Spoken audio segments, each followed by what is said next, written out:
کہ بونے کا مہینہ ہے، جیسے کسان لوگ بوتے ہیں، پھر آبیاری کرتے ہیں، پھر فصل کاٹتے ہیں، ایسے ہی یہ نیکیوں کا موسم ہے۔ رجب کا مہینہ بونے کا مہینہ ہے، شعبان کا مہینہ آبیاری کرنے کا مہینہ ہے، اور رمضان المبارک کا مہینہ فصل کو کاٹنے کا مہینہ ہے۔ میرے آقا صلی اللہ علیہ وآلہ وسلم کے دیوانوں، ہم لوگ انتہائی غفلت شعار لوگ ہیں۔ ہم سب دنیا کے اندر اور دنیا کی محبت کے اندر اتنے ڈوب چکے ہیں کہ ہم دین دھرم بھول چکے ہیں، مذہب و مسلک اس طرح بھول گئے، ایسا لگتا ہے کہ جیسے کبھی اس سے کوئی واسطہ تھا یا نہیں۔ یہ حالات دن بدن بڑھتے جا رہے ہیں۔ اللہ کے بندوں، اللہ رب العزت کا کلام ہم سب کو پکار پکار کر دعوت فکر دے رہا ہے۔ قرآن کہتا ہے الہاکم التکاثر حتی زرتم المقابر، ہلاک کر دیا تم کو مال کی زیادہ طلبی نے، ہلاک کر دیا تم کو مال کی محبت نے، یہاں تک کہ تم موت کے منہ میں پہنچ گئے، یہاں تک تم قبر کے گڑھے تک پہنچ گئے۔ اللہ اکبر۔ آج سب سے زیادہ چہیتا، سب سے زیادہ پیارا انسان کو اگر کوئی ہے تو وہ اس کا مال ہے۔ مال سے اتنی محبت ہے کہ انسان مال کمانے کے لیے کبھی جھوٹ بھی بولتا ہے، مال کمانے کے لیے نمازوں کو ترک بھی کرتا ہے، مال کمانے کے لیے کسی کا گلا بھی کاٹتا ہے، مال کمانے کے لیے ایمان اور ضمیر کا سودا بھی کرتا ہے۔ انسان مال میں کتنا ڈوب چکا ہے۔ بہت سارے لوگوں کو تو مال کے سوا کچھ نظر ہی نہیں آتا، ان کے لیے سب کچھ مال ہی مال ہے، اور مال کی محبت بھی ہے۔ یاد رکھیے، میں یہ نہیں کہتا کہ کاروبار نہ کرو، تجارت نہ کرو، مال نہ کماؤ، بالکل مال کمانا ضروری ہے، مال جمانا بھی ضروری ہے۔ اگر مال نہ ہوگا تو زکوٰۃ کیسے دیں گے؟ مال نہ ہوگا تو حج کیسے کریں گے؟ مال نہ ہوگا تو مسجدیں کیسے تعمیر کریں گے؟ مال نہ ہوگا تو مدارس کیسے چلیں گے؟ بالکل مال ہونا چاہیے، لیکن مال کی محبت میں ڈوب جانے والوں، مجھے بتاؤ ایک منزل آنے والی ہے، وہ منزل کیا ہے؟ اللہ کے رسول صلی اللہ علیہ وآلہ وسلم نے آج سے کم و بیش 1450 سال پہلے اپنی اصحاب سے فرمایا تھا۔ آقا ارشاد فرماتے ہیں تمہارے 3 دوست ہیں، انسان کے دنیا میں 3 دوست ہیں۔ اللہ اکبر۔ ایک دوست وہ ہے اللہ اللہ، جیسے ہی روح کا رشتہ انسان کا جسم سے ٹوٹ جاتا ہے اور ٹوٹنے والا ہے، موت کی تلواریں ہم سب کے سروں پہ لٹک رہی ہے، بہت جلد اس دنیا سے کوچ کرنا ہے۔ 70 سال جی لو، 60 سال جی لو، 100 سال جی لو، لیکن بڑی قلیل مدت ہے۔ اللہ اکبر۔ سب کو دنیا سے کوچ کرنا ہے۔ اس سے پہلے ہمارے باپ دادا اس زمین پر تھے، ان سے پہلے ان کے باپ دادا اس زمین پر تھے، ان سے پہلے ان کے باپ دادا اس زمین پر تھے، مگر کوئی دنیا میں ہمیشہ نہ رہا۔ دنیا ہمیشہ رہنے کی جگہ نہیں ہے۔ جنہوں نے جرائم کیے وہ بھی دنیا میں نہ رہے، جنہوں نے عبادتیں کی وہ بھی دنیا میں نہ رہے، جنہوں نے راتوں کو زنا کیا وہ بھی دنیا میں نہ رہے، جنہوں نے راتوں میں تہجد پڑھی وہ بھی دنیا میں نہ رہے، جن کو مردود کہا گیا وہ بھی دنیا میں نہ رہے، جن کو محبوب کہا گیا وہ بھی دنیا میں نہ رہے۔ دنیا سے سب کو جانا ہے، موت سے کوئی نہیں بچ سکتا۔ میرا اللہ ارشاد فرماتا ہے اینما تکونوا یدرککم الموت ولو کنتم فی بروج مشیدہ، اگر تم مضبوط قلعوں میں چھپ جاؤ تو بھی تمہیں موت آ کر کے رہے گی۔ موت کی آہینی تلوار سب کے سروں پہ لٹک رہی ہے، بہت جلد روح کا رشتہ جسم سے ٹوٹنے والا ہے۔ اللہ کے سچے رسول صادق و مصدوق صلی اللہ علیہ وآلہ وسلم فرماتے ہیں تمہارے 3 دوست ہیں۔ ایک دوست وہ ہے جیسے ہی روح کا رشتہ جسم سے ٹوٹ گیا، اس نے تمہیں دھوکہ دیا، وہ اجنبی ہوا، وہ پرایا ہوا، وہ وارثوں کے ساتھ چلا گیا، اس نے تمہارا ساتھ چھوڑ دیا۔ وہ کون ہے جو موت کے ساتھ ہی انسان کا ساتھ چھوڑ چھوڑ دیتا ہے، اللہ کے رسول علیہ السلام فرماتے ہیں اس کو مال کہتے ہیں۔ دیکھیے سب سے پہلے ساتھ چھوڑنے والا کون ہے؟ مال، جس کے لیے آپ رات دن محنت کر رہے ہو، محنت کرتے رہو، لیکن اللہ کو مت بھولو، اللہ کو فراموش مت کرو، اللہ کی عبادتوں سے دور نہ بھاگو۔ اللہ اکبر۔ آج دیکھو تو صحیح، انسان سعودی تک جاتا ہے مال کمانے کے لیے، انسان دبئی تک جاتا ہے مال کمانے کے لیے، انسان امریکہ افریقہ تک جاتا ہے مال کمانے کے لیے، لیکن اعمال کمانے کے لیے محلے کی مسجد تک نہیں جاتا انسان۔ کتنے افسوس کی بات ہے، جو مال سب سے پہلے دھوکہ دے گا اس مال کے لیے 7 سمندر پار کر کے گیا، اور جو اعمال اللہ اکبر اس نے کبھی دھوکہ نہیں دینا ہے، اس اعمال کے لیے انسان چند قدم بھی چلنے کو تیار نہیں ہے۔ اللہ کے رسول علیہ السلام فرماتے ہیں اللہ اکبر، سب سے پہلے دھوکہ دینے والا تمہارا مال ہے۔ اس کے بعد ارشاد فرمایا دوسرا دوست وہ ہے جو قبر تک انسان کے ساتھ آتا ہے، غسل بھی دیتے ہیں، کفن بھی پہناتے ہیں، بیماری میں بیمارداری بھی کرتے ہیں، لیکن جب قبر کے قریب پہنچتے ہیں اس گڑھے پر قریب آ کر کے ساتھ چھوڑ کر کے چلے جاتے ہیں۔ وہ تمہارا دوسرا دوست کون ہے؟ تمہارے بچے، تمہارے ماں باپ، تمہارے احباب، تمہارے ساتھی، اللہ اکبر، یہ سب چھوڑ کر چلے جاتے ہیں۔ اور تیسرا تمہارا دوست ہے جو قبر میں بھی تمہارے ساتھ رہتا ہے اور تمہارا دل بہلاتا ہے، حشر میں بھی تمہارے ساتھ رہے گا، تمہارا دل بہلائے گا، میزان پہ بیٹھ کر کے تمہارا معاملے کو وزنی کر کے تمہارا کام بنائے گا۔ وہ کون ہے؟ جس نے نہ قبر میں ساتھ چھوڑا، نہ جس نے حشر میں ساتھ چھوڑا، حتیٰ کہ جنت تک پہنچا دیا۔ آقا فرماتے ہیں وہ تیسرا دوست تمہارے اعمال ہے، اعمال۔ اب آپ مجھے بتائیں، سب سے پہلے دھوکہ دینے والا مال، اس کے بعد عیال، اور اس کے بعد اعمال۔ اعمال انسان کا ساتھ دیتے ہیں اور انسان کو عمل کے لیے فرصت نہیں ہے۔ اللہ اکبر۔ اب آپ مجھے بتائیں، انسان ہر محنت کرنے کو تیار ہے، ہر کوشش کرنے کو تیار ہے، ہر کاوش کرنے کو تیار ہے، عمل کے لیے انسان کیوں تیار نہیں ہے؟ اور میرے بھائیو یاد رکھنا، کفن کے اندر نہ جیب ہوتی ہے، نہ قبر میں تجوریاں ہوتی ہے۔ کون اپنا مال یہاں سے لے گیا؟ جو ہم نے اپنا مال لے کر جانا ہے، میرا مال، میرا مال، میرا مال۔ میری مائیں اور بہنیں بھی یہاں موجود ہیں، ان کو زیور کا شوق تو ہے، اچھے کپڑوں کا شوق تو ہے، لیکن نیک اعمال کا شوق کس کو ہے؟ اللہ اکبر۔ قرآن کہہ چکا ایمان کے بعد نیک اعمال کی بڑی اہمیت ہے، اور جس نے ایمان کے بعد عمل کیا جنت اسی کا ٹھکانہ ہے، اسی کے لیے جنت ہے۔ قرآن کہتا ہے ان الابرار لفی نعیم، اللہ اکبر، بے شک نیکوں کے لیے جنت ہے۔ اور پھر کہا ان الفجار لفی جہیم، اور گنہگاروں کے لیے جہنم ہے۔ قرآن کہہ چکا، قرآن فیصلہ کر چکا۔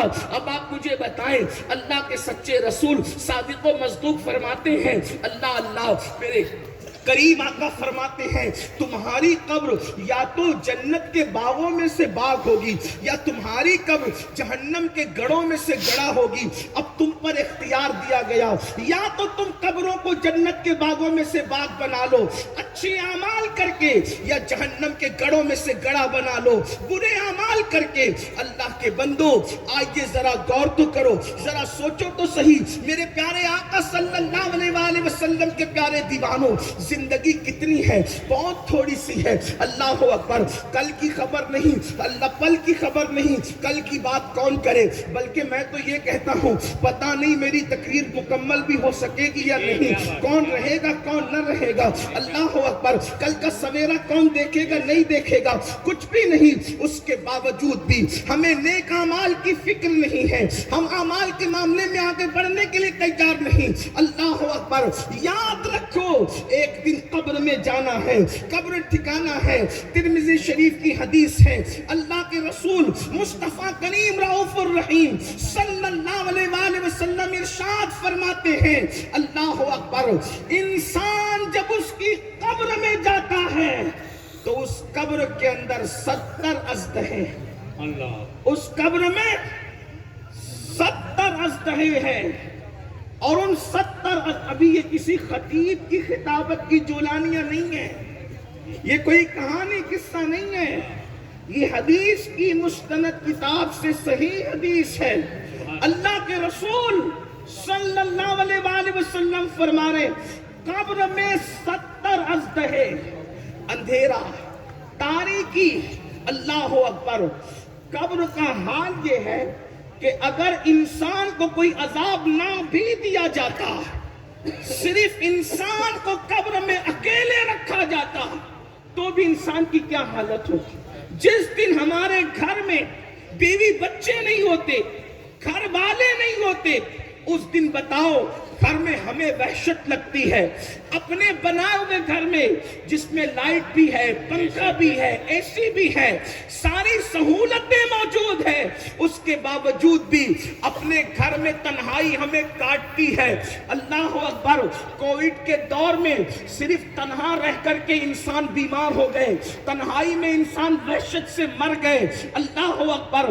جب کمروں کی تنہائی کا یہ عالم ہے، میری قوم کے جوانوں، میری بہنوں سے بھی میں توجہ چاہتا ہوں، تھوڑی دیر تصور تو کرو وہ قبر جس کا نقشہ اللہ کے رسول علیہ السلام یوں کھینچ رہے ہیں کہ قبر اندھیری ہے، قبر تاریک ہے، اور اس میں 70 ازدہے ہیں، اور ایک ازدہے کی طاقت یہ ہے.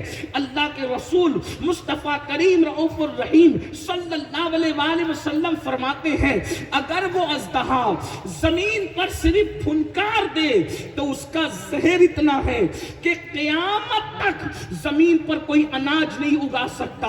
اللہ اکبر.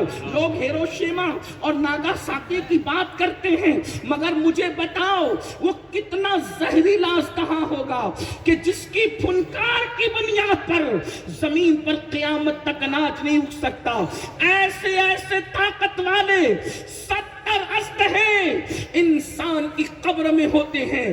اس پر تاریکی الگ، اس پر اندھیرا الگ، اور اتنی چھوٹی سی جگہ جس میں کروٹ بدلنے کے لیے بھی موقع نہیں ہے. اس کی وجہ یہ ہے آپ اپنے سورسز سے جتنی چوڑی قبر چاہے کھدوا لے، لیکن قبر کھودنے والے کی وجہ سے کشادہ نہیں رہتی. قبر رقبے کے اعتبار سے کشادہ نہیں رہتی، قبر تو اعمال کے اعتبار سے کشادہ رہتی ہے. اللہ کے رسول صلی اللہ علیہ وآلہ وسلم فرماتے ہیں جب بے نمازی کو اس کی قبر میں رکھا جاتا ہے تو چاروں طرف سے قبر اس کو دباتی ہے. اللہ اکبر. اور سچے نبی نے فرمایا، صادق و مصدوق نے فرمایا، اس کی دونوں طرف کی پسلیاں آپس میں دوسرے میں گھس جاتی ہے. پھر انگلیوں کا اشارہ کر کے یوں فرمایا، آقا نے اصحاب سے کہا، صحابہ کرام سے کہا، جیسے یہ انگلیاں آپس میں گھس گئی، اللہ اکبر. کریم آقا نے فرمایا دونوں طرف کی پسلیاں آپس میں گھس جاتی ہے اور زمین انسان کو کہتی ہے مجھ پر اکڑ کر غرور سے چلنے والے، آج میں تیری وہ میزبانی کروں گی کہ تو قیامت تک یاد رکھے گا. اور اس کے بعد اللہ اکبر اس کی ہڈیاں چکنا چور ہو جاتی ہے. مجھے بتاؤ کرکٹ کے لیے وقت نکالنے والوں، فلموں کے لیے وقت نکالنے والوں، ناچ گانوں کے لیے وقت نکالنے والوں، ہنسی مذاق کی محفلوں کے لیے وقت نکالنے والوں، نماز کے لیے وقت کیوں نہیں نکالتے؟ قبر میں تو اعمال پوچھے جائیں گے. اللہ اکبر. میرے بھائیوں یاد رکھیے، اچھی طرح یاد رکھیے، اچھی طرح. اگر آپ کو کوئی یہ کہتا ہے، آپ کو اگر کوئی یہ کہتا کہ عمل کی کوئی ضرورت نہیں ہے، اگر آپ کو کوئی یہ کہتا ہے عمل کی کوئی ضرورت نہیں ہے، اس کا مطلب وہ شیطان کا کام کر رہا ہے. اچھی طرح یاد رکھنا، قرآن نے جہاں جہاں ایمان کا ذکر کیا وہاں ساتھ ہی ساتھ عمل کا ذکر بھی کیا. میں یہ نہیں کہتا کہ ایمان ناکافی ہے، لیکن یہ ضرور کہتا ہوں عمل کی بھی ضرورت ہے، اور قرآن نے عمل پہ زور دیا ہے. اس لیے آج ہم اعمال سے کوسوں دور ہیں. اور ایک بات آپ سے عرض کروں، برا مت ماننا، اگر آپ کو ایسا لگتا ہے کہ میں نے غوث پاک کا دامن پکڑ لیا، غریب نواز کا دامن پکڑ لیا، مخدوم سنہ کا دامن پکڑ لیا، وارث پاک کا دامن پکڑ لیا، اعلیٰ حضرت کا دامن پکڑ لیا، میں کچھ بھی کروں یہ لوگ مجھے جنت میں لے جائیں گے. ایک بات یاد رکھنا، یہ بزرگوں سے عقیدت نہیں بلکہ یہ انسان خود کو فریب دے رہا ہے. آپ مجھے بتائیں، اتنا بتائیں، اگر آپ اپنے باپ کے وفادار ہیں اور آپ کے ابا کسی سے ناراض ہو جائیں تو کیا آپ اس سے راضی رہو گی؟ اگر آپ ابا کے وفادار ہو تو بتاؤ، مجھے بتائیں۔ اب آپ سے میں پوچھنا چاہتا ہوں، آپ سوچتے ہیں کہ میں نماز نہیں بھی پڑھوں گا مولانا تو غوث پاک ہاتھ پکڑ کے جنت میں لے جائیں۔ آپ مجھے مشورہ نہ دیں، ہم لوگ بغیر عمل کے بھی جائیں گے، مرید غوث پاک کے، غریب نواز کے مرید ہے، وارث پاک کے نام لیوا ہے، اس لیے کہ کچھ لوگ آپ کی بستی میں آ کر صرف آپ کی خوشی کے لیے، آپ کی جیبوں کو کاٹنے کے لیے، آپ سے وصول کرنے کے لیے آپ کو تھپکیاں دیتے ہیں۔ کیا تھپکیاں دیتے ہیں کہ کوئی ضرورت نہیں ہے، مولوی چلاتے رہیں، بلکہ بعض لوگ تو علماء کی توہین کرتے ہوئے کہتے ہیں یہ دو کوڑے کے مولویوں کو کیا خبر ہے۔ میں یاد کرانا چاہتا ہوں آپ کو، مولوی جتنا جانتا ہے اتنا کوئی نہیں جانتا۔ اس کی وجہ یہ ہے کہ تم کسی اور کی کتاب پڑھتے ہو، مولوی اللہ کی کتاب پڑھتے ہیں۔ انسان، دنیا کے انسان اور قدرت میں جو فرق ہے وہی دنیا کی کتابوں میں اور اللہ کی کتاب میں فرق ہے۔ اور اس لیے علماء کی توہین کرنے والوں سنو، جو علماء کی بے ادبی کرے گا اس کا خاتمہ ایمان پر نہیں ہو سکتا۔ ڈر ہے کہ وہ مرے گا تو کفر پر مرے گا۔ اس لیے یاد رکھنا، ہم تو اپنی نوکری ادا کر رہے ہیں، حضور کی غلامی کر رہے ہیں، آپ تک پیغام پہنچا رہے ہیں۔ آپ سے پوچھتا ہوں، اگر تم اپنے باپ کے وفادار ہو تو باپ جس سے ناراض ہے تم اس سے رشتہ داری کرو گے، اس سے تعلق رکھو گے، اس سے خوش رہو گے۔ اب آپ سے پوچھتا ہوں، اللہ کے رسول صلی اللہ علیہ وآلہ وسلم نے ارشاد فرمایا، جس نے جان بوجھ کر نماز چھوڑ دیا، اب دھیان سے سننا، یہ حدیث ہے، بتانا میری ذمہ داری ہے، لیکن غور سے سننا، آقا کیا فرما رہے ہیں، جس نے جان بوجھ کر نماز چھوڑ دیا، قیامت کے دن اس کے ساتھ میرا کوئی وعدہ نہیں ہے، میں محمد اس سے بیزار ہوں۔ اب آپ مجھے بتائیں، جس سے رسول اللہ بیزار ہو جائے، کیا غوث پاک اس سے خوش ہو سکتے ہیں؟ کیا غریب نواز اس سے خوش ہو سکتے ہیں؟ کیا امام اہل سنت اس سے خوش ہو سکتے ہیں؟ کیا مخدوم سنہ اس سے خوش ہو سکتے ہیں؟ بلکہ ایک بات آپ کو بتاؤں، غوث پاک غریب نواز تو الگ بات ہے، صدیق اکبر اور مولا علی اور سیدہ ام حبیبہ نے حضرت ابو سفیان کو کیا جواب دیا تھا؟ تاریخ ہے، سیرت کا پورا باب ہے۔ جب مکے والوں نے وعدہ خلافی کی اور حدیبیہ کا وعدہ توڑ دیا تو اس وقت مکے والوں نے تجدید عہد کے لیے سوچا کہ کوئی ہوشیار بندے کو تلاش کرو، جو ہوشیار بندہ سب کو بوتل میں اتار سکے۔ تو مکے والوں کا فیصلہ کیا ہوا کہ ہم حضرت ابو سفیان کو بھیجیں گے، یہ بہت دانشور انسان ہے، اپنی بات منوانے میں مہارت رکھتے ہیں۔ اب تک ابو سفیان نے اسلام قبول نہیں کیا تھا، جیسے مکے سے مدینہ منور آئے، صدیق اکبر سے ملاقات ہوئی، کہا بھائی ابو بکر، پرانے تعلقات ہیں، پرانی رشتہ داریاں ہیں، کیا آپ محمد سے میری بات کرا سکتے ہو؟ صدیق اکبر نے کہا، جس سے یار ناراض ہو جائے ابو بکر اس سے کوئی بات نہیں کرا سکتا۔ آپ غور کریں، یہاں توجہ فرمائیں، یہاں تو اس وقت ابو سفیان نے کہا تھا کیا ہماری رشتہ داریاں بھول گئے؟ تو صدیق اکبر نے کہا تھا ابو سفیان وہ دن گئے جب ہم رشتہ داریاں خون کی بنیاد پہ کرتے تھے، اب ہم خون کی بنیاد پہ رشتہ داریاں نہیں کرتے، اب نسبت مصطفیٰ کی بنیاد پہ سبحان اللہ، حضور جس سے منہ پھیر لے، صدیق اکبر ہمت نہیں کرتے رسول اللہ کا سامنا کرانے کی۔ اس کے بعد اللہ اکبر، صدیق اکبر سے مایوس ہوئے تو مولا علی کے پاس آئے۔ کون مولا علی؟ یہ غوث پاک اور غریب نواز کے بھی بابا ہے، خاتم الولایت ہے، فاتح خیبر ہے، رسول اللہ کے بھائی ہیں۔ صدیق اکبر کے پاس سے جب وہ مولا علی کے پاس آئے، اللہ اکبر، اور صدیق اکبر کوئی معمولی ہستی تو نہ تھی نا، افضل البشر بعد الانبیاء بالتحقیق، صحابہ کا امام، سید الصحابہ، امام الصحابہ، انہوں نے یہ جواب دیا تو کہا چلو رسول اللہ کے بھائی کے پاس چلتے۔ وہاں آئے تو کہا علی، پرانی دوستیاں، پرانی رشتہ داریاں ہیں، کیا محمد عربی سے بات کرا سکتے ہو؟ مولا کائنات نے کہا جس سے یار منہ پھیر لے ہم اس سے کوئی بات نہیں کرا سکتے، یہاں سے چلے جاؤ، ہمارے اندر حوصلہ نہیں ہے، اللہ پھر وہی کہا کہ کیا ہماری رشتہ داریوں کا لحاظ نہ رکھا جائے گا, دوستیوں کا لحاظ نہ رکھا جائے گا. مولا کائنات نے کہا وہ دن چلے گئے جب خون اور باپ داداؤں کی بنیاد پہ رشتے رکھے جاتے تھے. اب تو ہمارا رشتہ صرف ایک نسبت کی وجہ سے ہے, جو محمد عربی کا ہے وہی ہمارا ہے. ہم آپ سے کوئی ملاقات نہیں کرا سکتے. اب یہ دو باتیں تو ہو گئی. تیسری اہم بات انہیں یہ ذہن کے اندر جو تھا کہ یہ لوگ نہیں کراتے نہ کرائیں, رشتہ داریاں جتنی ہوتی اتنی محبت ہوتی ہے. میری تو سگی بیٹی حضور کے نکاح میں ہے, بیٹی کے پاس جاؤں گا, بیوی کی بات کون کاٹتا ہے, وہ تو ملاقات کرا ہی دینا ہے کیونکہ باپ باپ ہوتا ہے. جیسے ہی دروازے پہ دستک دی, دروازہ کھلا, ام حبیبہ سیدہ ام حبیبہ باپ کو دیکھتی ہے, کہتی کیوں آئے ہو؟ کہا کہ اندر تو آنے دو, بات تو کرنے دو. اندر آئے, جیسی باپ کو دیکھا بستر بچھا ہوا تھا, اس کو لپیٹنا شروع کیا.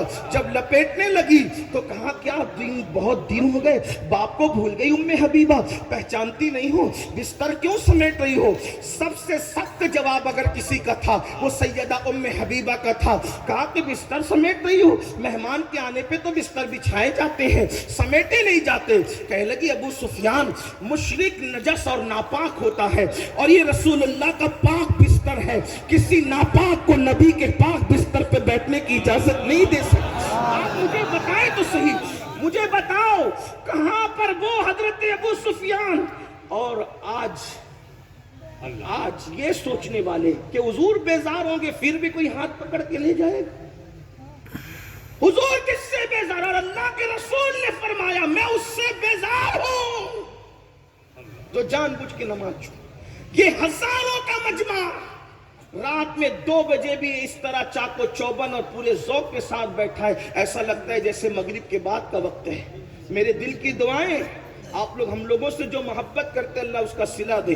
لیکن آپ سے پوچھتا ہوں, جلسے میں بیٹھنے کا جو شوق ہے کیا مسجد میں آنے کا بھی وہی شوق ہے؟ آپ مجھے بتائیں, 5 گھنٹے جلسے میں تو بیٹھ سکتے ہیں, 10 منٹ مسجد کے لیے نہیں نکال سکتے. اللہ کے بندو آئیے اعلیٰ حضرت کی بات کرتے ہیں. آؤ میں اعلیٰ حضرت کو کوٹ کروں. آپ کو بتاؤں اعلیٰ حضرت نے صرف بد مذہبوں کو کافر نہیں کہا, اپنوں کی بھی تو اصلاح کی. ہم نے ایک روح کو یاد رکھا اور یاد رکھنا بھی چاہیے, لیکن دوسرا روح ہم کیوں بھول گئے؟ امام اہل سنت فتاوی رضویہ شریف نے قبر کا نقشہ کھینچا ہے. اب ذرا ان کے لب و لہجے میں سینکڑوں احادیث کا اتنے مجموعہ انہوں نے ایک صفحے پر کس طرح پیش کیا ہے. فرماتے ہیں یارو قبر کیا چیز ہے, فرماتے قبر کیا چیز ہے. ارشاد فرماتے قبر وہ ہے جہاں اندھیرا ہی اندھیرا, تاریکی ہی تاریکی, اور قبر کی پہلی رات سوال و جواب کے لیے نکیرین آتے جن کو منکر نکیر کہتے ہیں. امام لکھتے ہیں ان کے بھیانک بال زمین سے مس ہے, اتنے بڑے بڑے ان کے بال ہیں کہ وہ زمین سے ٹچ ہوتے ہیں. ان کے دانت بیلوں کے سینگ کی طرح, ان کی آنکھیں بڑی بڑی دیگوں کی طرح. ذرا غور تو کریں, یہ نقشہ ہے. رات کے اندھیرے میں اپنے سائے سے ڈرنے والوں, چھپکلی اور چوہے کو دیکھ کر کے چیخ مار کے رونے والوں, ذرا اندازہ تو کرو. قبر کی پہلی رات ہے, اندھیرا ہی اندھیرا, تاریکی ہی تاریکی, اور منکر نکیر آ رہے ہیں سوال و جواب کے لیے, سب کی قبر میں آنا ہے. اندازہ ان کے بھیانک بال زمین تک لٹکے ہوئے, دانت بیل کے سینگ کی طرح, آنکھیں دیگوں کی طرح, اور ناخن اتنے لمبے, اللہ اکبر, اور زمین کو چیرتے ہوئے آئے. اور آنے کے بعد ان کے ہاتھ میں ایک گز ہے, اللہ اکبر, لوہے کا ہتھوڑا. امام لکھتے ہیں حدیث پاک کی روشنی میں منکر نکیر کے ہاتھ میں جو ہتھوڑا ہے لوہے کا, اگر سارے جن اور انس مل کر بھی اس کو اٹھانا چاہے تو نہ اٹھا سکے. ایسا وزنی ہتھوڑا لے کر کے آئے اور انسان کو جھنجھوڑ کر کے اٹھائے, اور اٹھا کر کے مہلت بھی نہ دے, اور فوراً فوراً سوال کریں اس منزل سے ہمیں گزرنا ہے، اس کے لیے کیا تیاری کی ہے؟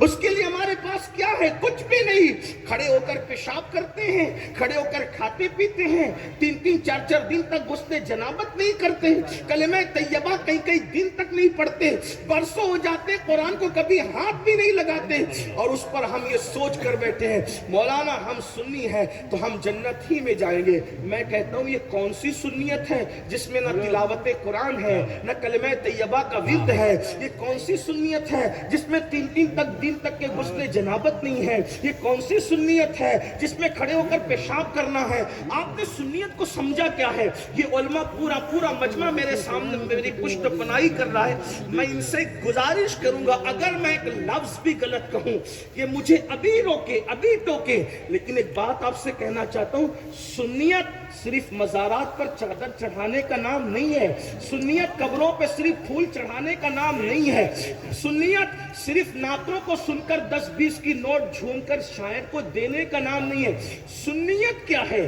سنیت وہ ہے جو سرکار غوث اعظم نے نظریات پیش کی، جو غریب نواز نے پیش کی۔ آپ سے پوچھتا ہوں، آپ کا پیر کچھ بھی ہو سکتا ہے، کیا سرکار غوث اعظم رضی اللہ تعالیٰ کے مرتبے تک نہیں پہنچ سکتا ہے؟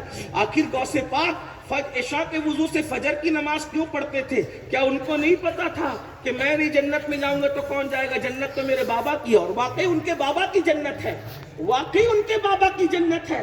لیکن آپ سے پوچھتا ہوں، آخر انہوں نے عشاء کے وضو سے 40 سال تک فجر کیوں پڑھی؟ 15 سال تک ایک رات میں پورا قرآن شریف کیوں ختم کیا؟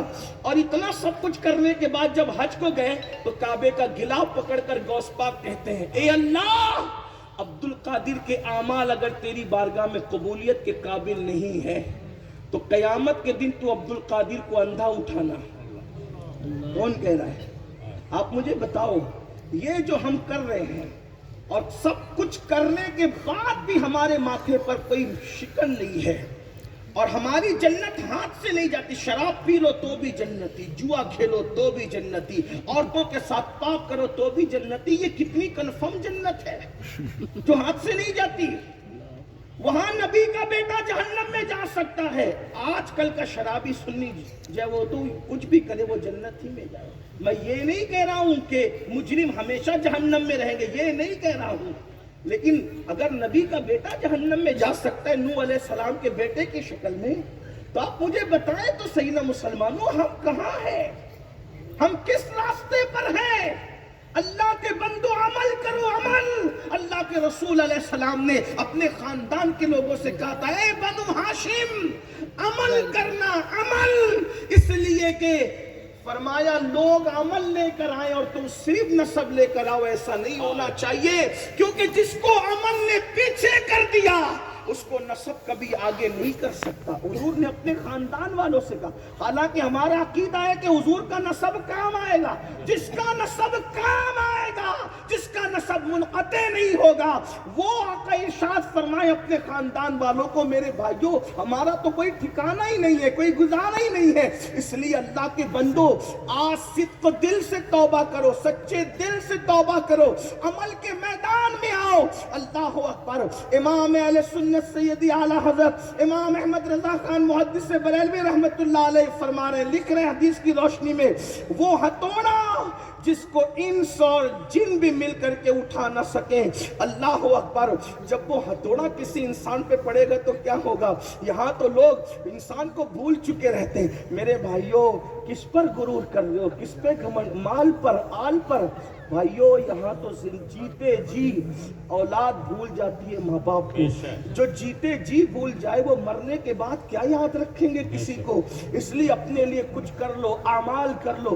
بہت مختصر وقت ہے، بہت مختصر۔ حدیث پاک میں آتا ہے حضرت ملک الموت روزانہ قبرستان والوں سے کہتے ہیں، اے قبر والوں بتاؤ اب تم کو کس پہ رشک آتا ہے؟ تم کو کس پہ رشک آتا ہے؟ تو قبر والے کہتے ہیں جو دنیا میں نماز پڑھتے ہیں ان پہ رشک آتا ہے، جو دنیا میں روزے رکھتے ان پہ رشک آتا ہے، جو حج کرتے ان پہ رشک آتا ہے، جو زکوٰۃ دیتے ان پہ رشک آتا ہے، جو ذکر اذکار کرتے ان پہ رشک آتا ہے۔ افسوس وہ تو سب کر سکتے، ہم نہیں کر سکتے۔ آج نماز نہیں پڑھ سکتے، مولانا چیخ چیخ کر کہہ رہے ہیں گھنٹوں تقریر نماز پہ ہو رہی، قوم مسجد میں آنے کو تیار نہیں ہے۔ آج نماز کا وقت ہے، نہیں پڑھتے، قبر میں جانے کے بعد نماز کی اہمیت پتہ چلے گی، پھر صرف 2 رکعت پڑھنے کی مہلت مانگو گے، لیکن 2 رکعت پڑھنے کی بھی مہلت نہیں ملے گی، کیونکہ وقت جا چکا ہوگا۔ اس لیے اللہ کے بندو، اللہ نے زندگی دی ہے، اس کا فائدہ اٹھاؤ، نیک عمل کرو۔ پھر میں آپ سے پوچھتا ہوں، ایک وقت کی نماز کے لیے صرف 10 منٹ لگتے ہیں، 5 وقت کی نماز کے لیے 50 منٹ لگتے ہیں، 50 منٹ دے دو، دنیا بھی کامیاب کر لو، آخرت بھی کامیاب کر لو۔ لیکن پھر کہتا ہوں نماز پہ غرور مت کرنا، گھمنڈ مت کرنا۔ آئیے ذرا بات کو اینڈ کی طرف لے جاتے ہوئے، کیونکہ میں نے کہا تھا لمبی نہیں کریں گے، لیکن اینڈ کی طرف لے جاتے ہوئے کچھ درد دل آپ کے سامنے رکھتے ہیں، توجہ کریں تھوڑا، کبھی تصور کریں، کبھی تنہائی میں بیٹھ کے سوچیں کہ اللہ نہ کرے، دیکھو میں بددعا کے طور پہ نہیں کہہ رہا ہوں، یہ ہونا ہے، کبھی اس کا تصور کرنا، اللہ آپ کو عمر نو عطا کرے، لمبی عمر عطا کرے، آپ سب کو دے، ہمیں دے، ہمارے علماء کو دے۔ لیکن ایک بات آپ سے میں عرض کرنا چاہتا ہوں میرے بھائیوں، یہ بتاؤ، کبھی تصور کرو کہ میں بیمار پڑ گیا، ڈاکٹر نے جواب دے دیا، ڈاکٹر کے جواب دینے کے بعد پھر میرا حال یہ ہوا کہ مجھ پہ سکرات طاری ہو گئی۔ سوچو، طاقتور جسم، قوت والا جسم، سکرات طاری ہو گئی، پیاس اتنی لگی ہے کہ 7 سمندر کا پانی بھی منہ میں نچوڑ دیا جائے تو پھر پیاس نہ بجھ سکے، اور رشتہ دار ایک ایک چمچے کے چند قطرے میرے منہ میں ڈال رہے ہیں، یہاں تک کہ میری روح میرے حلق میں اٹک گئی ہے۔ یہ منزل آنا ہے نا، آنا ہے۔ سیدنا عمرو ابن عاص فرماتے ہیں موت کے وقت انسان کے سینے پہ اتنا بوجھ رکھ دیا جاتا ہے کہ زمین اور آسمان کا بوجھ بھی اس کے سامنے ہلکا ہے، اتنا بوجھ انسان کے سینے پہ رکھا جاتا ہے۔ انسان کو یوں لگتا ہے میں ناک سے نہیں بلکہ سوئی کے ناکے سے سانس لے رہا ہوں۔ میرے بھائیوں، یہ منزل آنا ہے، اس منزل سے گزرنا ہے۔ میں اپنی بہنوں سے بھی کہتا ہوں، بہنوں سیریل دیکھنے کے لیے آپ ٹائم نکال لیتی ہے، میری بہن تھوڑا نماز کے لیے بھی ٹائم نکال لے۔ تو نے شوہر کو، ساس کو، نندوں کو، بھاوجوں کو، دنیا کو گرم روٹیاں پکا کر کے کھلائی، تجھے کھلانا بھی چاہیے۔ گھر کا کام کرنے والی عورت کو اللہ پاک اس کی راہ میں جنگ میں شریک ہونے کا ثواب عطا کرتا ہے۔ لیکن آپ سے کہتا ہوں میری بہن، تو نے روٹیاں جن کو پکا کے کھلائی نا، وہی شوہر تیری موت کے بعد یہ منصوبہ بنائے گا، بیوی تو چلی گئی، اب اس کے بعد کیا؟ یہ حال ہے۔ ساس سوچے گی بہو تو چلی گئی، اس کے بعد کیا؟ اپنی قبر کی تیاری خود کر لو، بے شک، ورنہ ہڈیاں بھی پگھل جاتی ہیں، ہڈیاں بھی پگھل۔ اور ایک بات آپ سے کہوں، اگر کوئی یہ سوچتا ہے کہ بڑھاپے میں سدھریں گے، جب کسی کے قابل نہیں رہیں گے تو خدا کی طرف پلٹیں گے، تو یاد رکھ لو، اگر آپ نے یہ سبق پڑھ لیا ہے کہ کبھی بھی توبہ کریں گے تو وہ قبول ہی ہوگی۔ کچھ لوگوں کا تو دماغ یہ بن گیا کہ جیسے معاذ اللہ ہماری توبہ قبول کرنا اللہ پہ فرض ہے۔ امید بھی رکھو، مگر یہ بھی سن لو، فرعون نے ڈوبتے ڈوبتے توبہ کی تھی، مگر آواز آئی وقت ختم ہو گیا۔ قرآن اس کی توبہ کے بارے میں گفتگو کر رہا ہے کہ اس نے ڈوبتے ڈوبتے کہا تھا میں اللہ پہ ایمان لایا، لیکن کیا ہوا؟ وقت چلا گیا۔ جب اس کے لیے وقت چلا گیا، اللہ نہ کرے کہیں ایسے وقت ہوش نہ آئے کہ وقت چلا گیا۔ حضرت مالک الدینار کہتے کہ میرا ایک دوست مر رہا تھا، اس کے سینے سے گرم گرم سانسیں نکل رہی تھی، میں نے کہا توبہ کر لے، اللہ معاف کرے گا۔ جیسے اس نے کہا استغفر اللہ، تو گھر کے کونے سے آواز آئی بندے بس بھی کر، میں نے جب بھی تجھے مہلت دی تجھے دھوکے باز پایا، تو بڑا دھوکے باز ہے۔ یہ حال ہے، وہ توبہ رد بھی کر سکتا ہے۔ آپ ذرا یہ بھی تو سوچو، جب معصوم 200 سال تک کے اللہ کو پکارتا ہے لغزش پیغمبرانہ کے بعد، 200 سال تک کوئی جواب نہیں دیا جاتا، یہ ہمارے لیے عبرت ہے۔ نبی کی شان نہیں گھٹتی اس سے، ہمارے لیے عبرت ہے۔ نہ وہ گناہ تھا نہ وہ خطا تھی، وہ تو لغزش پیغمبرانہ تھی، لغزش معصومانہ تھی، لیکن 200 سال تک کے ابو البشر دعا کرتے رہے، کوئی جواب نہیں دیا گیا۔ یہ بات بار بار سنتے ہو، پھر بتاؤ حضرت آدم علیہ السلام نے کوئی گناہ تو نہیں کیا تھا، کوئی خطا تو نہیں کی تھی، لغزش پیغمبرانہ تھی، اللہ کی مرضی تھی، ہزاروں کروڑوں اس میں حکمتیں تھی۔ میں لوگوں کو کہتا ہوں آدم گناہ نہیں کیے تھے، اس کا سب سے بڑا ثبوت یہ ہے گناہ سے آبادی ویران ہو جاتی ہے، گناہ سے آبادی ویران ہو جاتی ہے. جہاں گناہ ہے وہاں فنا ہے. اگر آدم کی لفظ سے پیغمبرانہ گناہ ہوتی تو ویرانہ آبادی میں کیسے تبدیل ہوتا؟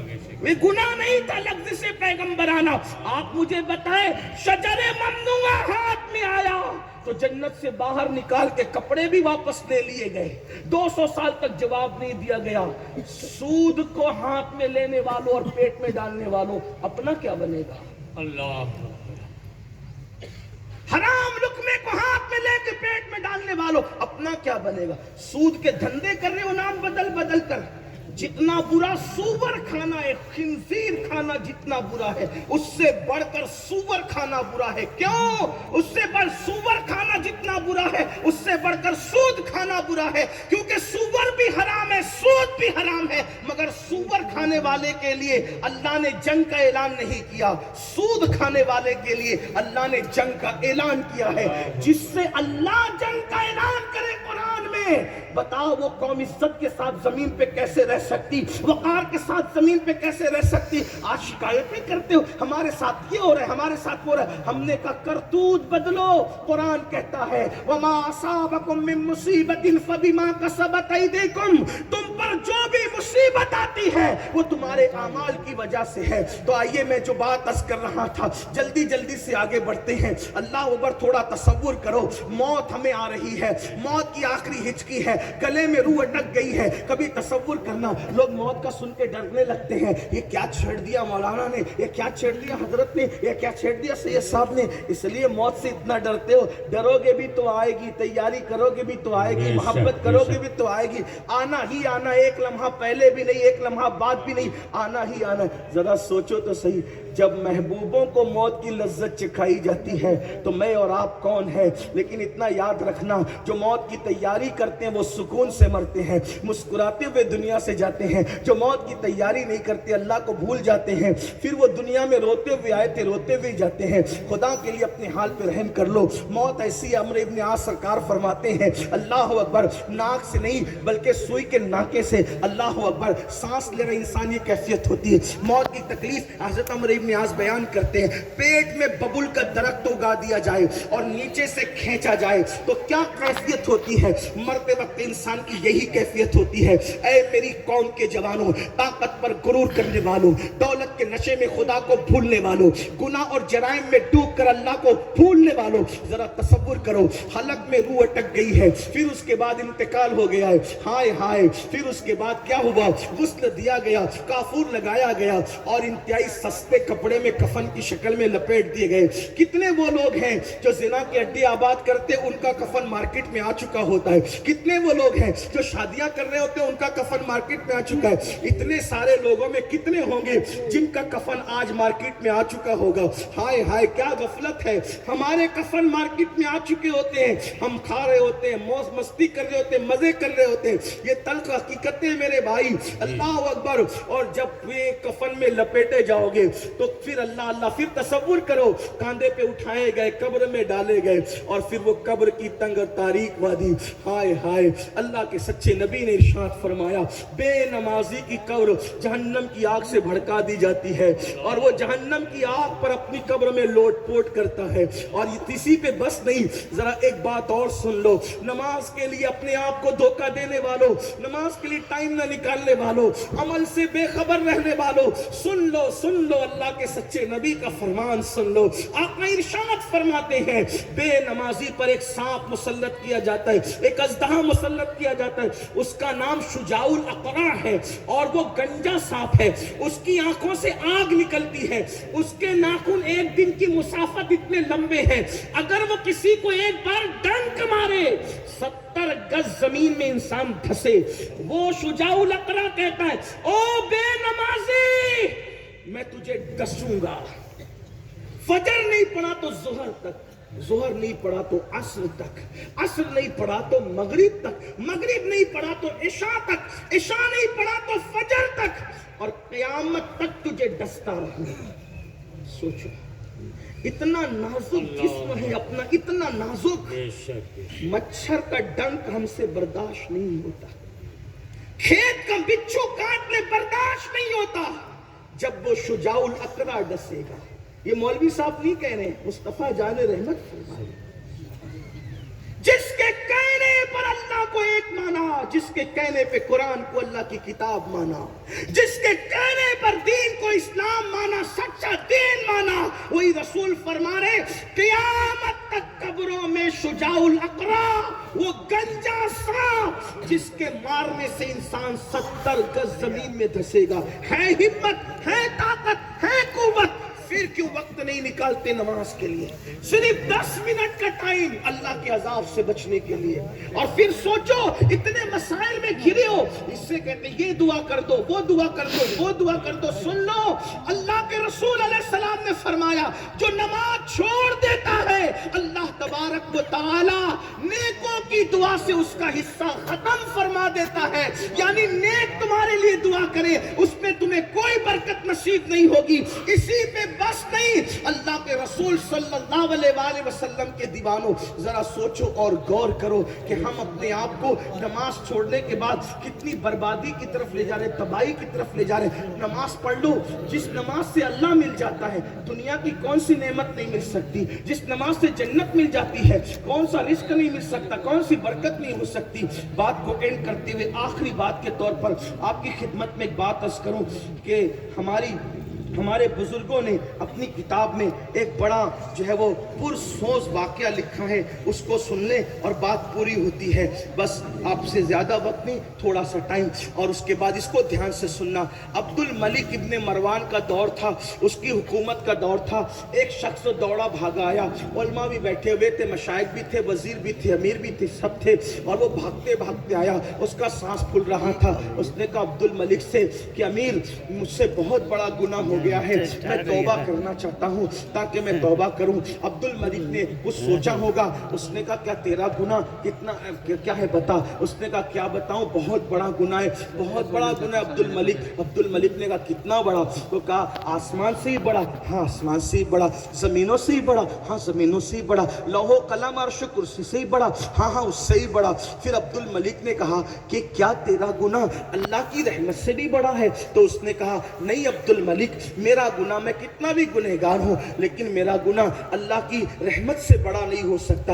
اللہ کی رحمت بہت بڑی ہے، بہت وسیع اللہ کی رحمت۔ کوئی ہزاروں سال بھی گناہ کر لے اور سچی توبہ کر لے تو میرا اللہ اس کو معاف کر دیتا ہے۔ سچی توبہ کر لے۔ یہ رجب کے مہینے، شعبان کا مہینہ، شب برات، شب قدر، شب معراج، یہ راتیں کیوں آتی ہے؟ آ جاؤ اللہ کی دامن امان میں، آ جاؤ اللہ کے دامن کرم میں، اس کے دامن رحمت میں آ جاؤ، آ جاؤ اس کے کرم کی چادر کے نیچے۔ مگر انسان آنے کو تیار نہیں ہے۔ اللہ اکبر۔ تو عبد الملک نے جب کہا کیا تیرا گناہ اللہ کی رحمت سے بڑا ہے؟ اس نے کہا نہیں، میرا گناہ اللہ کی رحمت سے بڑا نہیں۔ کہا کیوں توبہ کرنا چاہتا ہے؟ اس نے کہا میں کفن چور ہوں۔ ایک دن میں نے 5 قبریں کھولی اور 5 قبروں میں نے 5 مناظر دیکھے۔ وہ 5 مناظر دیکھ کر میں نے سوچا کہ اب میں توبہ کر لوں گا، بدل جاؤں گا، سدھر جاؤں گا، میں کفن چوری نہیں کروں گا۔ اب اس نے کیا 5 مناظر دیکھے وہ سنے اور بات پوری ہوتی ہے۔ وہ کہتا ہے میں نے ایک قبر کھولی، جب میں نے ایک قبر کھولی تو میں نے دیکھا کہ مردے کا چہرہ قبلے سے پھرا ہوا تھا، اس کا منہ قبلے سے پھرا ہوا۔ میں گھبرا گیا اور اس کی حالت بڑی قابل رحم تھی۔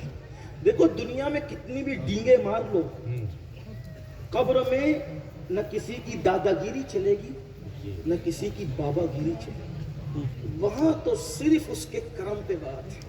میرے امام کہتے ہیں ان کو رحم آئے تو آئے ورنہ، امام کیا کہتے ہیں؟ ان کو رحم آئے تو آئے ورنہ وہ کڑی مار ہے کیا ہونا ہے، وہ کڑی مار ہے کیا رات پرخار ہے کیا ہو، پاؤں افگار ہے کیا ہونا ہے، سب سے چھپ کے کیے جس کے گناہ وہ خبردار ہے۔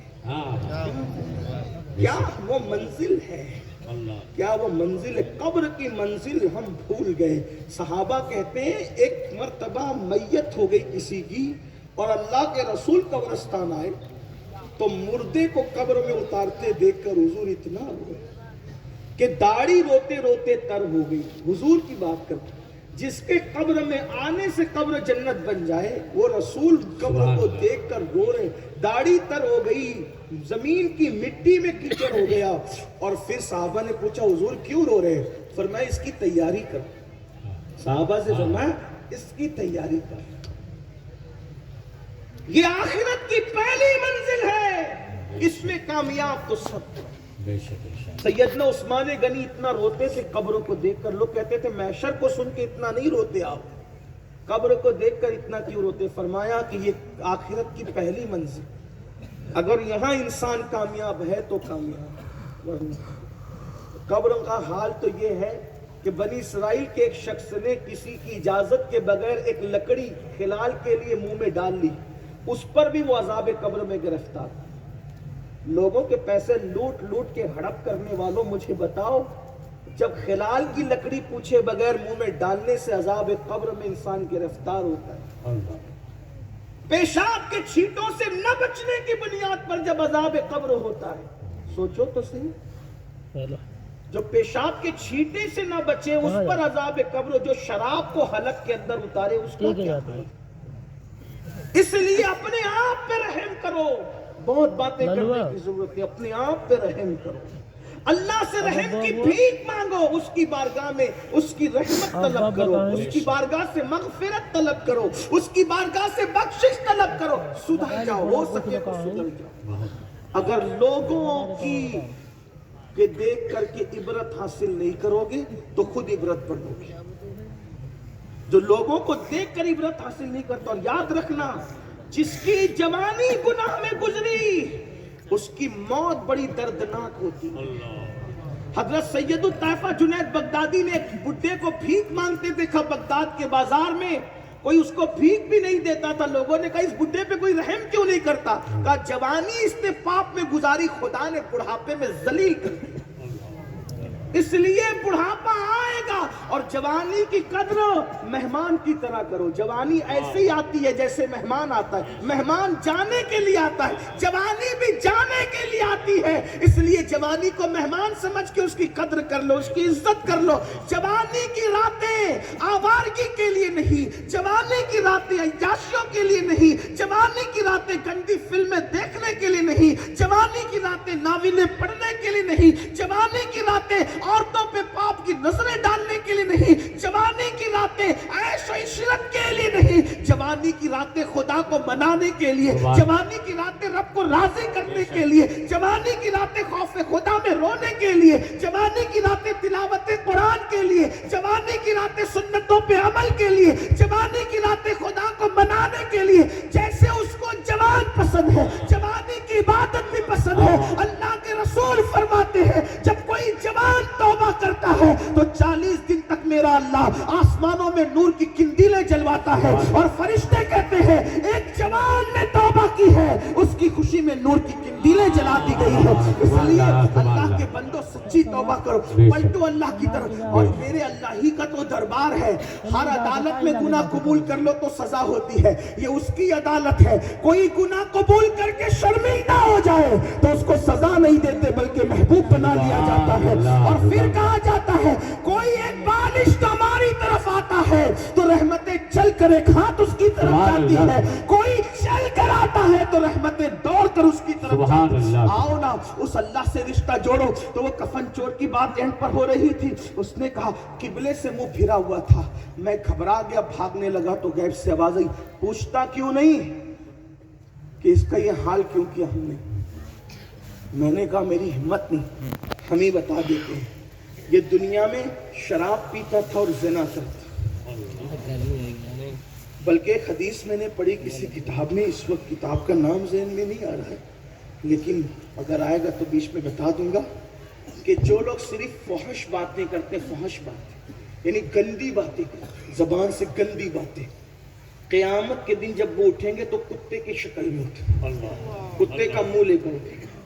اس لیے ہمارے اسلاف کبھی گندی بات نہیں کرتے, کبھی نہیں کرتے. حضرت عمر ابن عبدالعزیز کے بغل میں پھوڑا ہو گیا, بغل میں. تو لوگوں نے پوچھا کیا ہوا, تو کہا ہاتھ کے نیچے پھوڑا ہو گیا. کہا اتنی لمبی بات کیوں کرتے ہو, ہاتھ کے نیچے سیدھا سیدھا بول دو بغل میں پھوڑا ہوا. کہا جو تو نے کہا نا یعنی بغل, مجھے کہتے ہوئے شرم آتی. کیوں؟ کیونکہ میں جو کہوں گا وہ لکھا جائے گا, اور جب لکھا جائے گا تو اللہ کی بارگاہ میں اس کو پڑھ کے سنانا ہوگا. اقرا کتابک, قرآن کہتا ہے جو کچھ تم نے کہا ہے نا, جو کر رہے ہو سب لکھا جا رہا ہے اور اللہ کے یہاں اس کو پڑھ کے سنانا ہے. ذرا تصور کرو پیر کے سامنے ایک ہفتے کے اعمال پڑھ کے سنا سکتے ہو کیا؟ جب پیر صاحب کے سامنے ہفتے بھر کے اعمال پڑھ کے نہیں سنا سکتے تو اللہ کا جب سامنا ہوگا، وہ آمنے سامنے سے جہد سے پاک ہے، لیکن جیسا کہ اس کی شان خدا کا سامنا ہوگا اور جب اعمال نامہ ہاتھ میں ہوگا، تھوڑا تصور کرو جو کرتے ہو اللہ کی بارگاہ میں کیا پڑھ کے سنا سکتے؟ اپنے ابا کے سامنے، پیر صاحب کے سامنے نہیں پڑھ سکتے، اللہ کے سامنے اس کا سامنا ہوگا تو کیا حال ہوگا؟ جیسا کہ اس کی شان ہے، سوچو تو صحیح، ایسا کوئی پڑھ کے سنا سکے گا کہ میں نے فلاں تاریخ کو زنا کیا تھا، لڑکوں کے ساتھ بدکاری کی تھی، میں نے حرام کھایا تھا؟ یہ کوئی پڑھ کے سنا سکے؟ سوچو کیا کرتے ہیں؟ یہ سب غفلت کا نتیجہ، صرف غفلت کا۔ اور یہ جو ہمارے ذہن میں آ گیا نا کہ جنت تو ملنی ہے نا، دیکھو میں آپ کو ایک ضابطہ بتا دوں، جنت اتنی مشکل بھی نہیں ہے جتنا تبلیغی جماعت والے مشکل کر کے بتاتے ہیں، اور جنت اتنی سستی بھی نہیں ہے جتنا آپ کے شاعر لوگ بتاتے ہیں، نہ اتنی مشکل نہ اتنی سستی۔ پھر جنت کتنی ہے تو اس کا صحیح تصور وہ ہے جو میرے امام نے بتایا۔ امام کہتے ہیں وہ تو نہایت سستا سودا بیچ رہے ہیں جنت کا، ہم مفلس کیا مول چکائیں، اپنا ہاتھ ہی خالی ہے۔ بے شک، نعرہ تکبیر۔ چیز کتنی سستی ہو، اگر آپ کے پاس اس کی قیمت نہ ہو، مثال کے طور پہ ہمارے مولانا صاحب کا موبائل، اگر یہ کہہ دیا جائے کہ یہ ایک آنے میں 1 گھنٹے کی مہلت ہے، جس کے پاس ایک آنا ہو یہ آئی فون 15 پرو میکس لے کر کے ایک آنے میں چلا جائے، کس کو خریدنا آؤ لے کے چلے جاؤ، بولو کوئی ایک آنا دے پائے گا؟ آج قیمت تو بہت سستی ہے نا، لیکن آپ کے پاس ہے نہیں، ایسی یہی ہے نا، قیمت تو سستی ہے لیکن آپ کے پاس ہے نہیں، اس لیے حاصل کیسے کر سکتے ہیں؟ بلا تمثیل۔ جنت تو حضور بیچ رہے نا، وہ تو نہایت سستا سودا بیچ رہے ہیں جنت کا، ہم مفلس کیا مول چکائیں، اپنا ہاتھ۔ ہمارا ہاتھ تو جو جنت کی قیمت ہے وہ 500، 1000، 2000 کی نوٹ نہیں، ڈالر نہیں، پاؤنڈ نہیں، ریال نہیں، جنت کی قیمت یہ نہیں ہے۔ جنت کی قیمت تو ندامت کے آنسو ہے، جنت کی قیمت تو جب سب سو جائیں اس وقت تو خشوع و خضوع کے ساتھ سجدہ کرنا ہے، جنت کی قیمت تو تلاوت قرآن ہے، جنت کی قیمت تو چھپا کے صدقہ دینا ہے، جنت کی قیمت تو میٹھی میٹھی باتیں کرنا ہے، جنت کی قیمت تو اللہ کا اتنا ذکر کرنا کہ لوگ ذکر کرتے دیکھ کر تمہیں پاگل سمجھنے لگے، یہ جنت کی قیمت ہے۔ بتاؤ ہمارے پاس ہے بھی، ہم مفلس کیا مول چکائیں، اپنا ہاتھ خالی ہے۔ اس لیے خدا کے لیے اس جنت کی قیمت کی تیاری کر لو۔ تو کیا کہا؟ وہ پہلا قبر کا منظر اس نے دیکھا تو آواز آئی، ندا آئی، یہ زانی بھی تھا اور شرابی بھی تھا۔ پھر اس کے بعد اب اس پہ کوئی تبصرہ نہیں کرتا، پھر آگے وہ کہتا ہے کہ میں نے سوچا چلو یہ قبر میں کام نہ بنا، آدمی جب دنیا کا لالچی ہو جائے پھر وہ بہت بے باک ہو جاتا ہے۔ میں نے دوسری قبر کھولی تو میں نے دوسری قبر میں کیا دیکھا کہ میت کا منہ سور کی طرح تھا، خنزیر کی طرح، اور اس کے ہاتھ اور پیر زنجیر سے جکڑے ہوئے تھے، باندھے ہوئے تھے۔ اس وقت میں پریشان ہوا، میں نے وہاں سے بھاگنا چاہا تو غیب سے آواز آئی، پوچھ تو لے اس کا یہ حال کیوں کیا؟ چہرہ سور کی طرح، ہاتھ پیر زنجیر سے بندھے ہوئے، مجبور۔ کہا کہ ہم بتاتے ہیں اس کا حال یہ کیوں کیا۔ نمبر 1، یہ جھوٹی قسمیں کھاتا تھا دنیا۔ آج جھوٹی قسم کو لوگ گناہ نہیں سمجھتے۔